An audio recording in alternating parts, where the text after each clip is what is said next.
All right, everybody, welcome. Colin, how you doing? Doing good. Thanks for having me. Excellent. Looking forward to have you. My voice is still a little shot from my daughter's wedding this weekend, so I'm still recovering, but hopefully make it through here. So really excited to have Collin Mitchell with us today. He's the managing partner at Leadium. We've got a great title topic, which is how outbound sales is broken and what works today. So certainly something that everybody could use. We're sponsored by Convertive, who's the sales and marketing tech stack consulting sponsor of Sales Community. Great company for sure. And for those that are members of Sales Community, thanks. For those that are not, Tucker will put up a link. You can do salescommunity.com/winter free. So get a lot of great access to content, chats, podcasts, and things like this. And as always, Tucker, thanks for your help behind the scenes. So, by way of introduction, Collin lives in the San Fran area in Danville. He's got 4 kids, 2, 5, 7, and 9. Saw some of your cool posts about your 9-year-old playing soccer, so really cool there. And interests besides work and family are running and swimming. So you can tell, obviously, by looking at him, he's nice and fit. So those two have done really well for you. Yeah. I don't get to spend as much. I don't have a ton of free time with 4 kids, so I get it in when There I you can. go. Enjoy it before you know it. They're out of the house. Trust me. So great times, special ages there for sure. So I think we first met through Jesse and Salescast that we have actually do the rebroadcast of this, but certainly was impressed with Collin in terms of kind of his thought process, go to market, a lot of great ideas that he has on Outbound. So look forward to getting into those and jumping into the questions here. So you actually, your path did not, after high school, did not start with college. So maybe tell us about that. Yeah. So I was raised by a single mom, 4 boys, big age gap between me and my brothers, about 10 years. And so, my mom did the best she could to pay the bills, keep food on the table, and I was a little bit of a troubled young adult, so college wasn't necessarily in the cards for me. My first job was, lugging around furniture, sort of living check to check, and then when I got my first sales job, I knew that was sort of my way out to, living a better life. There you go. And what was your first sales job? It was your typical boiler room, sales environment, pounding the phones. We were selling products, IT products, mainly into school districts. And it was just a lot of phone calls every day. And, I didn't have any fancy skills or experience or anything like that. It was just brute force, hard work. First one into the office every day. Uh, Last one to leave every day, coming in on the weekends to get my, list ready and send out proposals. Awesome. So do you think you're, I'd say, part of the younger generation, certainly compared to my cohort? Do you think some of that's been lost these days? Oh, definitely. And I think and I think even with more and more people working remote or from home, you lose a lot of that, learning through osmosis of just being around in the sales, bullpen. Um, there's tools and technology, obviously, but it's not the same. We even at Leadium, had remote SDRs, previously and found that having an office, people can ramp a lot faster, can learn things a lot quicker, and ultimately just drive, better productivity and results. Yeah. So besides being in face to face, though, just the work ethic, right? I mean, I work with some teams, and you see, some people are on it, but other ones they just like check out for the weekend, which I don't get. Oh yeah. I mean, I think I think it's an individual. Is it a generational thing? I don't know. Maybe, but I think that you know there is a transition where I'll just say it. Maybe people are a little bit softer these days. Yeah. But you also too, right? Company cultures too, right? I've got friends you can't kind of lean in and coach and give feedback like they used to because sorry, we're going to ruffle their feathers or we're going to upset them. I mean, it's almost a goofy world these days. Yeah, and there's some people that perform better with that sort of, call it tough love sort of coaching, mentoring. Yeah, crazy. Anyway, So tell us more about Leadium. Yeah. So we're a outsourced, SDR company. Been doing it for almost 10 years. And lots of not many agencies that have lasted that long. Even less that have a good solid reputation. Most of the work is in B2B tech companies for the most part. Some other industries as well, but everything B2B. Run full multi-channel outbound and do that with a US based SDR team. Awesome. And what type of companies do you have as customers? Anything from like early, startups to some of the largest tech companies that, people would think that they have an in-house team. It's not always, do we outsource this function versus build it in-house? A lot of times we run in parallel, with an in-house team, whether that's helping them break into a new market, whether that's, maybe launching a new product line or service line. There's a lot of situations where outsourcing makes a lot more sense. Wow, that's great. And can you mention any names of some of those larger tech companies? Um, so I mean, in the past, there's some of the bigger ones that we've worked with. A lot of those logos are on the website. Uh, I'm actually fairly newer to the team, so I've only been there about 9 months. But I've known Kevin and Sergey, the co-founders, for a long time. I was actually a previous customer of Leadium, and you know, since their inception, they actually started one of the largest sales agencies in their space and then started Leadium to be a little bit different, which is more of like a founder-led boutique agency. Hmm. So they're a little bit more select of the type of clients that we bring on. But since they've been in business, they've helped companies, 6 companies IPO. They've helped companies raise over 7 billion in funding and lots of accolades to kind of back up the results that they drive. Oh, that's great. So, any special sauce or anything that's kind of unique and different for Leadium versus, certainly it's a somewhat crowded field with a lot of people that do this. Yeah, I mean, I think that there's a few things.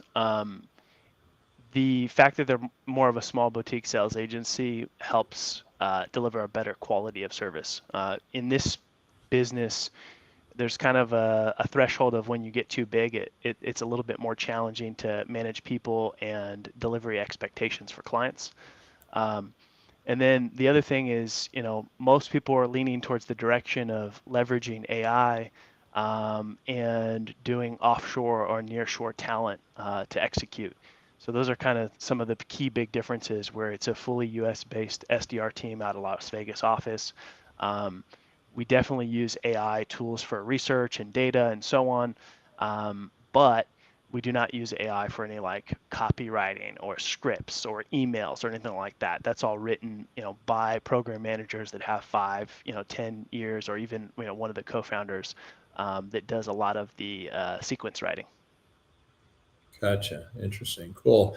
And I don't know if you can divulge, but any kind of tools in particular that you use in your kind of tech stack? Yeah, I would say Apollo's kind of the backbone of what we do for clients. We're able to create unique environments for each of the clients. It's pretty friendly in that regard. And what we've seen is before you used to get a lot of conversions over email, and that's changed pretty drastically. Doesn't mean you can't be successful with email today and outbound, but it's definitely changed a lot. And so we've seen that the phone is the most powerful channel for conversions. We can get, almost immediate feedback of whether a value proposition is landing or not, whether the targeting is good or not. That's one of the benefits of the phone. But also, the phone, when you have good tech, so we use a parallel dialer that integrates directly into Apollo and sends all that data back to the CRM of the client. Um, oops. And the kind of the secret sauce to having really good success on the phone is also your data. So relying on one data provider isn't sufficient. We're typically using 2 or 3 different data providers to make sure that we're getting a good resolution on direct dials and mobiles before we're loading that up, into a call sequence. Awesome. Well, we'll have to talk offline, but two sponsors with the sales community. If you know, Phone Ready Leads, they kind of help you figure out kind of who has a more likelihood of picking up, and then Modigi helps kind of consolidate a lot of the info from Apollo and Zoom Info for kind of making sure you have the right contacts. But we can talk about that offline. So getting to the title topic of how outbound sales is broken and what works today. We were talking beforehand in terms of prioritizing what converts the best for cold outreach. Cold calling is 54%, email 26%, social 20%, and then some others. So any kind of what are some of the tips and tricks or best practices around cold calling and using the phone?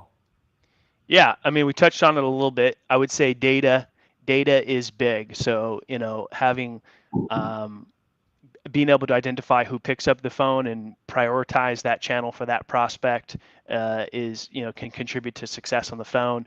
Um, Using multiple data sources so that you're getting, a higher resolution on direct dials and mobiles. For example, if you're using just one data provider, I don't want to, single any of them out because, they all have this issue. But if you're using one data provider, you're typically going to get about 300 mobile direct dials for every 1,000 prospects. If you're using two or three, you're going to increase that to 6, 7, maybe even 800 direct dials or mobiles for every 1,000 prospects. So that alone is going to have more success because you're going to have more direct dials and mobiles. And then having the right technology in place. So not just, smile and dialing or even using a click to dial or power dialer.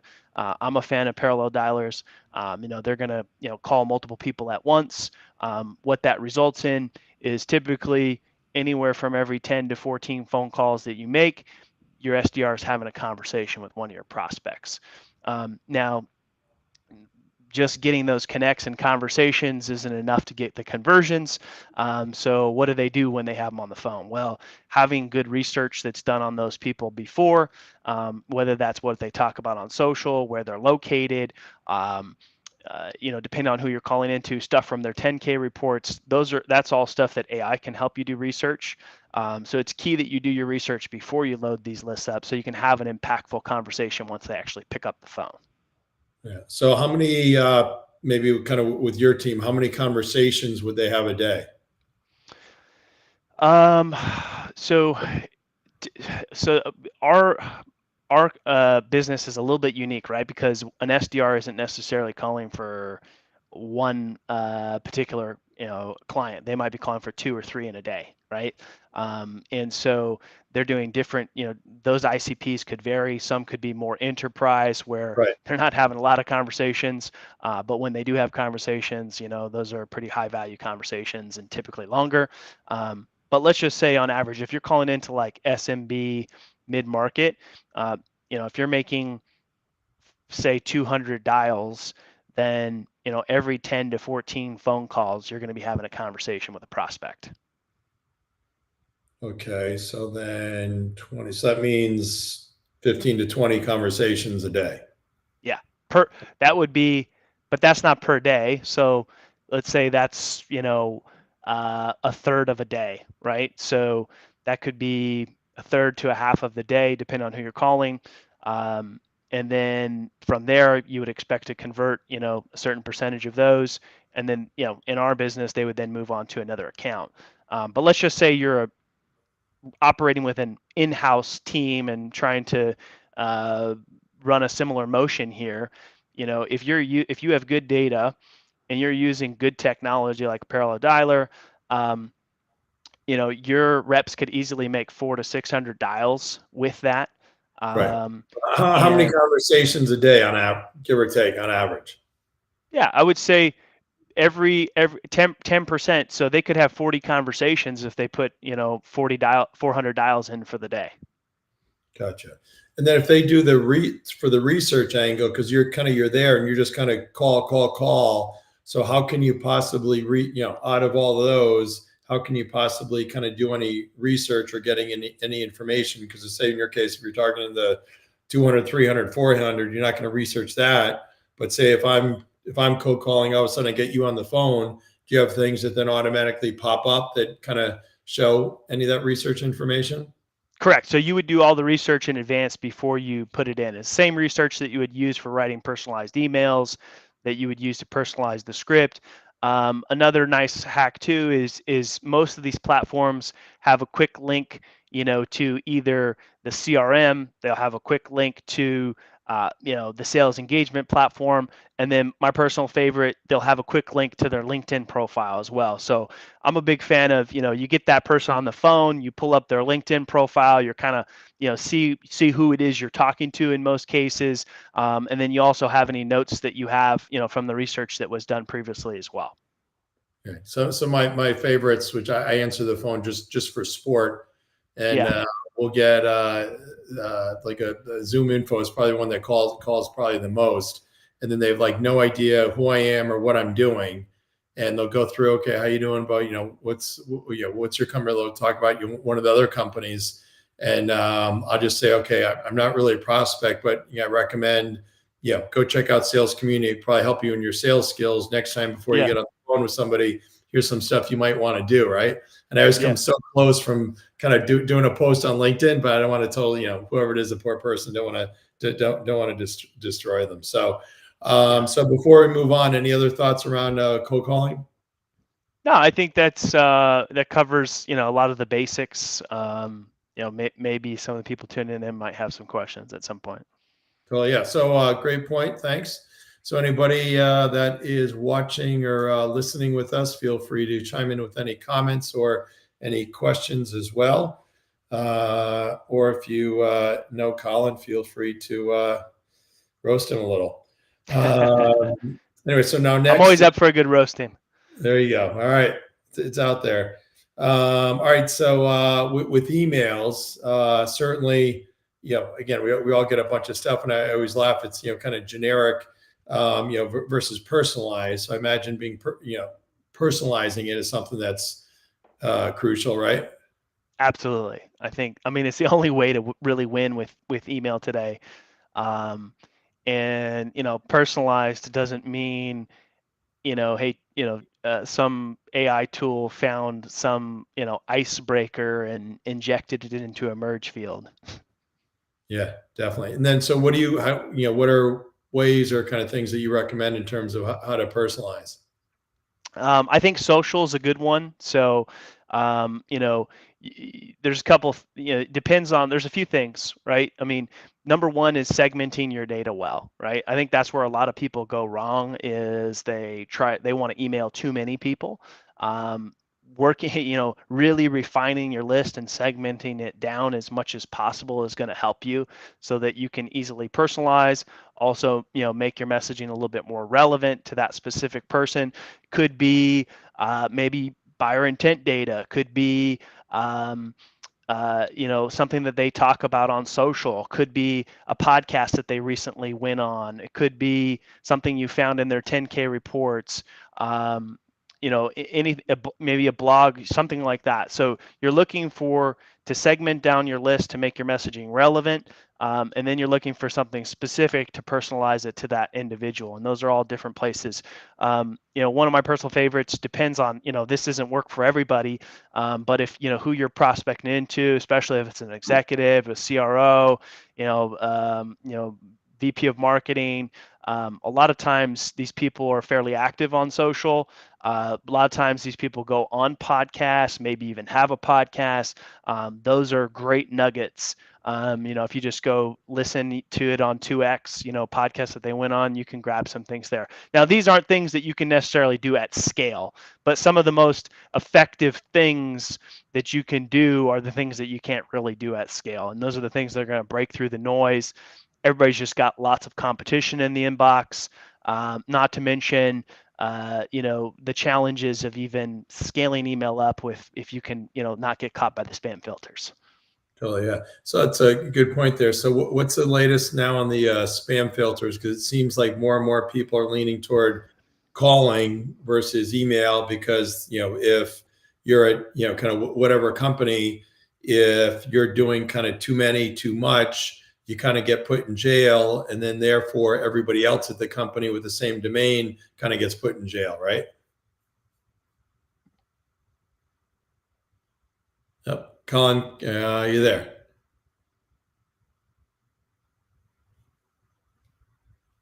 Hello. Colin? All Yep.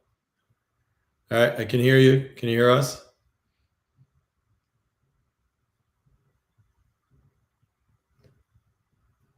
Colin?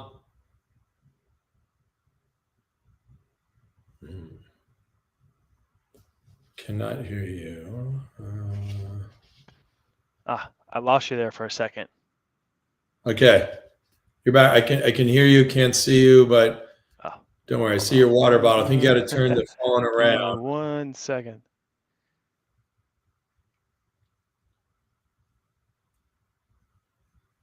There we go. Sorry, everybody. We have a good question here from Bapinder. So Bapinder was recently a Gong. I consider him an awesome Jeez. resource. So anybody needs help on their How's operations side, especially partnering, Bipinder's awesome. So Bipinder's excited because I just was able to give him a commercial. So Colin, just make sure your voice is back. Yeah, can you hear me okay? Yep, Okay, definitely. I perfect. think there's a little bit of it. Okay, I think there's a little bit of a delay, so I'll have to make sure I pause in between. So I think we're talking about kind of the latest with kind of what's going on with the kind of spam filters. Yeah, I mean, I'm not the deliverability guru, but I think, there's a lot of things. Obviously, just the basic technical setup of your DMARC and SPF records, all of that stuff's important. I think it might be kind of obvious, but not using your primary domain for sending out, cold outreach. Those are kind of the basics.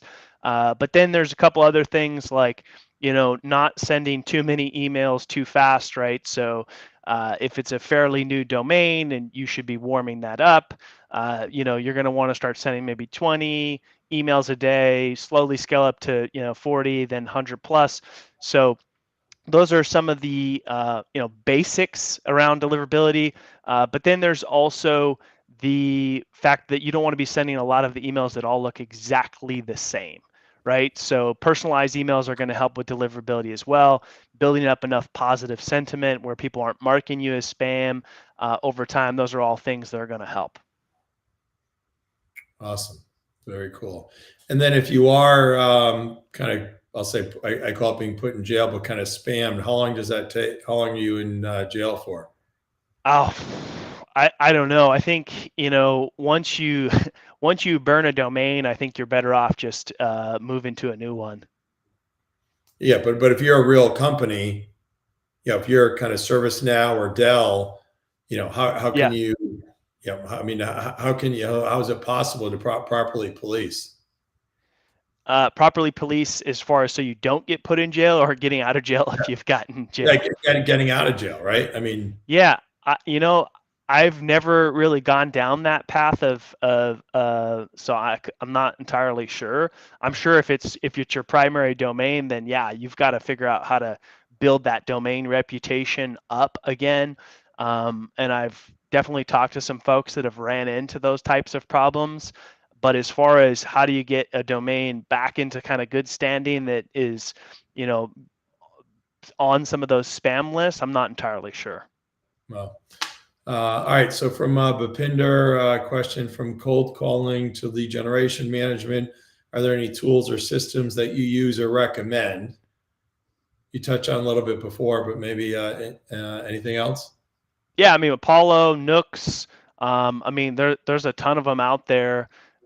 Randy, you may even have some suggestions of some of the revenue teams that you speak with regularly, what they're using. Yeah, definitely. I think first is making sure that you've got the right kind of operational process. So, good tee up for converters. So a lot of times, especially these large companies, you would think getting a lead in, then it would kind of go through smoothly, but really making sure that you have a good kind of handoff within the system. So when a lead comes in, which could be a lot of different ways, that then sales is on it and the ball doesn't get dropped. I'll say, say between, kind of sales and marketing.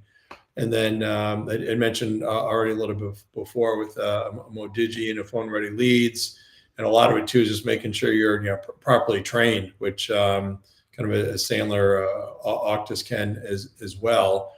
And with from a coaching side, take a gong, kind of just the call recording, getting feedback, and kind of what things are and kind of how it goes. So those are a few, and I'm sure I'm forgetting some other ones. So, Bhupinder, thanks so much for that.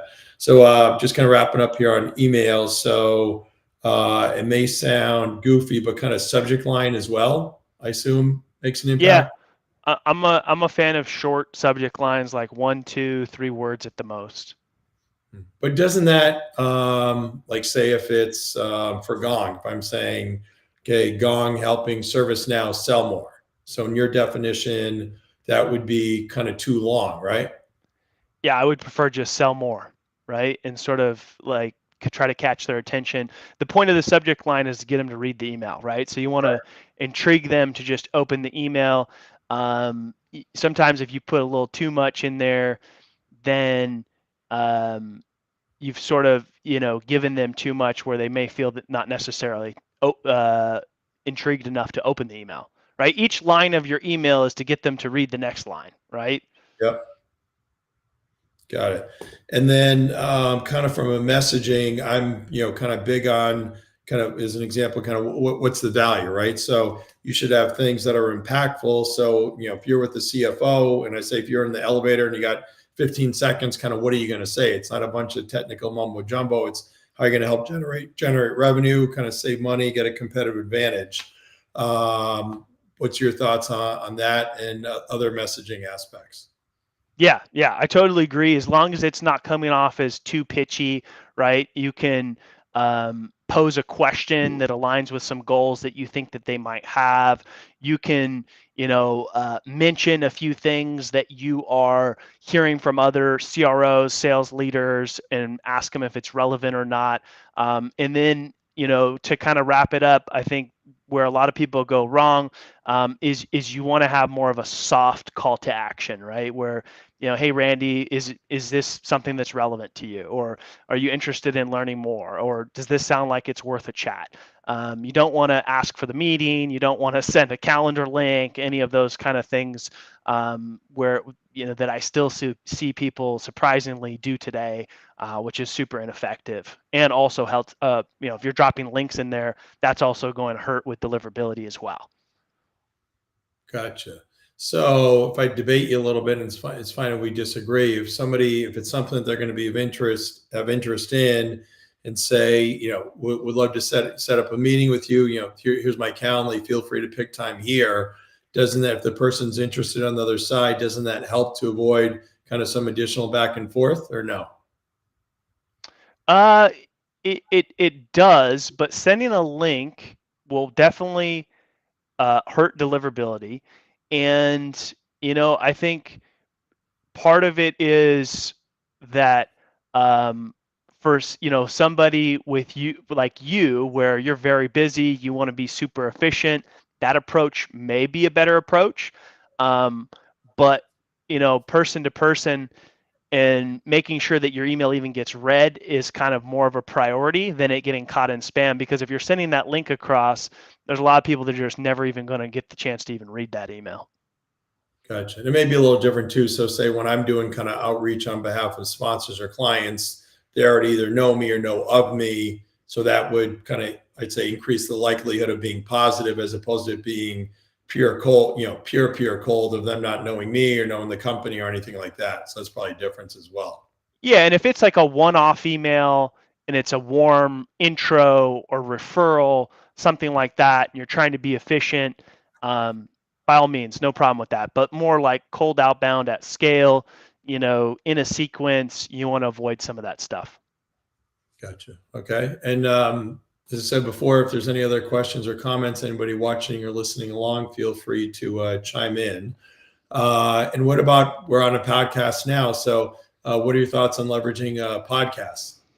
Yeah, I think podcasts are a great way to be different and stand out, right? Maybe there's a CRO that you're, trying to build a relationship with. quick, easy way to do that is maybe get them booked on a podcast. Maybe you build a network of folks that have sales revenue podcasts. And you can, basically say, hey, I think Randy would be great on your podcast, right? That's a great way to build a relationship with a CRO. Another way you could leverage podcasting is having your own podcast, inviting people on that you want to build relationships with. It's a strategy I've used in the past and have driven lots of revenue doing that. Another hack, if you're like, those seem a little bit too difficult, is you can go to a site like Listen Notes or Podchaser. You can search your prospect's name, see if they've appeared on any podcasts, and then that's an easy way to reach out to them and say, hey, Randy, I heard you on this particular podcast, really loved this thing that you were talking about there. Maybe give some of your perspective on it. And from there, that would be how you would approach your outreach and personalization with that specific person. I'm going to write that down. So Listen Notes, and what's the other one? Podchaser. All right, cool. Yeah, so it's interesting for the ones that we've done. Yeah, obviously you can go to Sales Community, or you can just do, say in the case for you, Collin Mitchell, Tech Sales Insights. Then you can go see. But we've done, for those that are in the kind of sales game or selling to these tech company go-to-market executives, we've done 157 of these podcasts, and I'm amazed by talking to some of my friends. I said, hey, I would have thought more people would be coming after me mentioning it. So we obviously have a good following, but you think people should be doing that even more. Or even just listening to the episodes and then reaching out to your guests and saying, hey, I heard you, with Randy on the Tech Sales Insights podcast. Yeah. Really loved your perspective on this. Anyway, and not to be critical, but again, with some of the clients I have, I'll be like, okay, well, I had John Byrne, right, who's the president of Dell, on a few weeks ago. Like, okay, we're trying to sell to Dell. Probably would be a good idea for you to go do that, and probably would be a good idea for you already know that if you again are kind of doing your homework. But anyway, and what about video, personalized video? I get some of those. I think those are kind of cool. Yeah, video and email is great. Again, you're sending a link there, so don't recommend it in like your first touch. But let's say you get a response, you get a reply. Replying with a video is a great way to start to build rapport and trust with that particular prospect. I'm a big fan of using video across social. So if you send a connection request to somebody, they accept that connection request. The first interaction would be you sending them a video. These videos don't need to be long. They don't need to be a long sales pitch. You're taking that same, formula of adding value, being relevant, personalizing it, and really trying to, condense it into like 30, 45 seconds. That's how video is most effective. I mean, I'll get some on LinkedIn, and I'm not obviously getting enough of them. So I'll, kind of click on, and you can kind of tell which ones are kind of really genuine, customized, or they're just generic. But to your point before, personalizing, you think, okay, and again, I could be wacky because I actually look and pay attention to these things and answer and whatnot. But, if you can take the time, if somebody's going to take the time to personalize anything based on me for video and ask for a quick call, I'll be like, yeah, I'll do that. So are there tricks, I would imagine, similar to how you're personalizing email to how you personalize video, or are there differences there?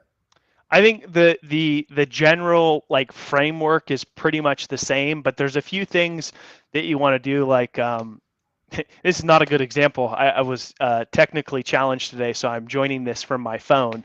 But I think number one, like if you're going to be doing videos, make sure you have a good setup. Make sure you have a good mic setup. Don't make sure you don't have your dirty laundry in the background when you're sending these videos. And make sure you're smiling, you're making good eye contact with the camera. Another little thing that people don't necessarily think about is when you're using these video tools, doesn't matter which one it is, there's a big play button in the center of the video.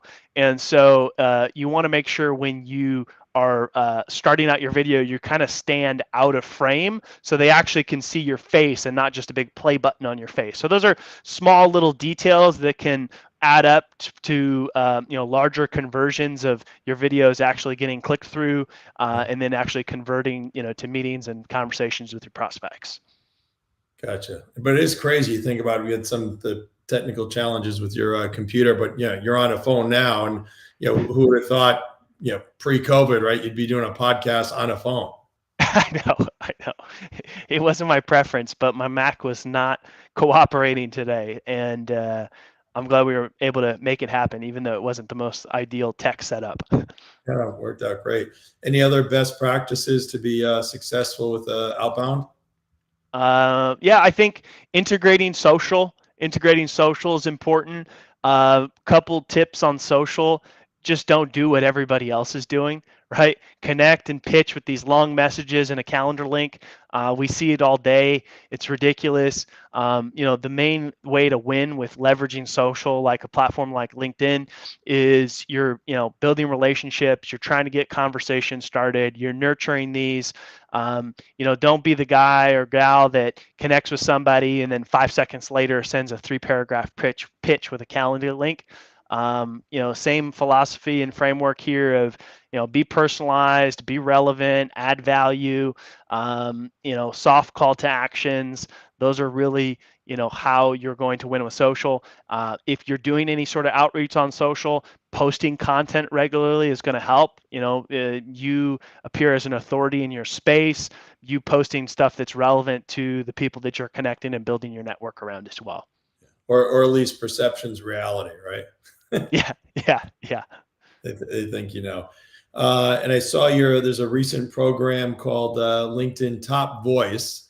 I got it as well, but actually I don't know anything about it, and I saw you posted. So maybe tell us about that. Yeah, I've been posting regularly on this platform, for probably 4 years. I've been on the platform for a while, got really active about 4 years ago. Sometimes I get frustrated with the LinkedIn platform, to be honest. I don't know that the top voice gives me any extra juice on the platform or anything like that.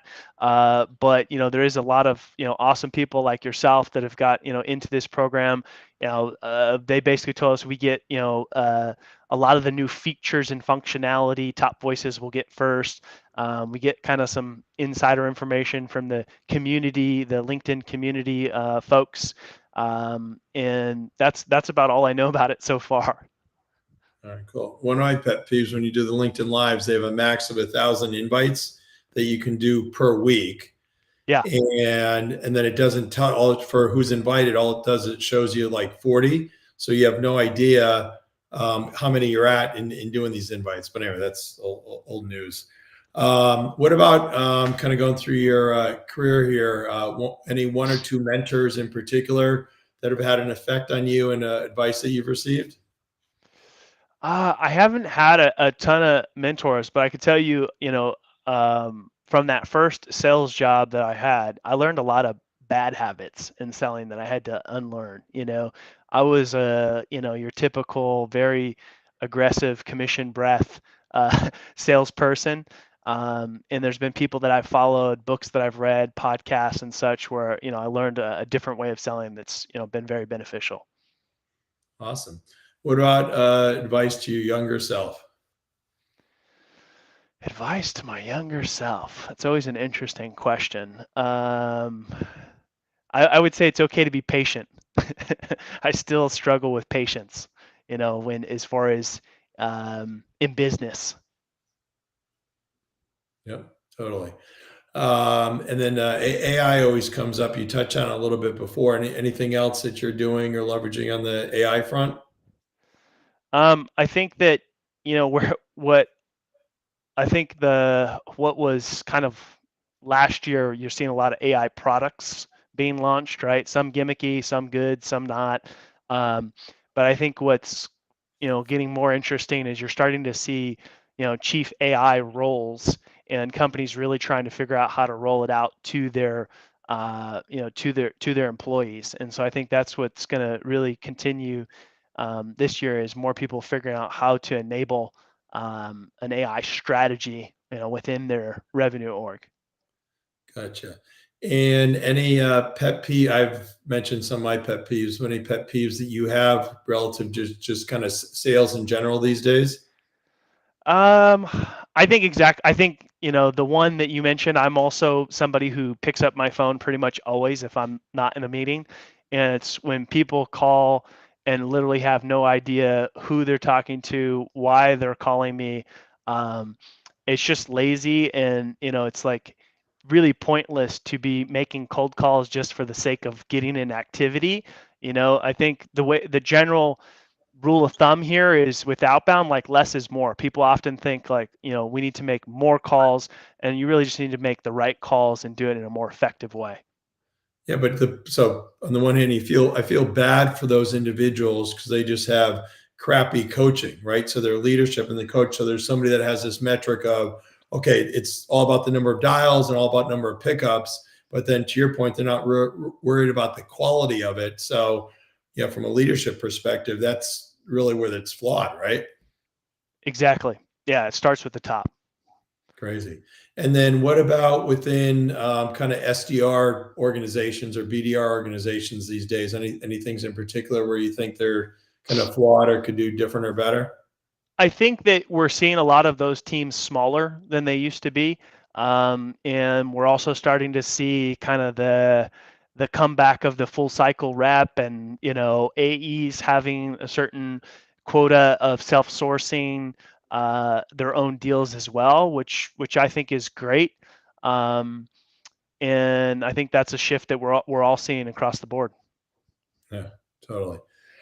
All right. So you've been awesome. Really appreciate it. Any closing remarks?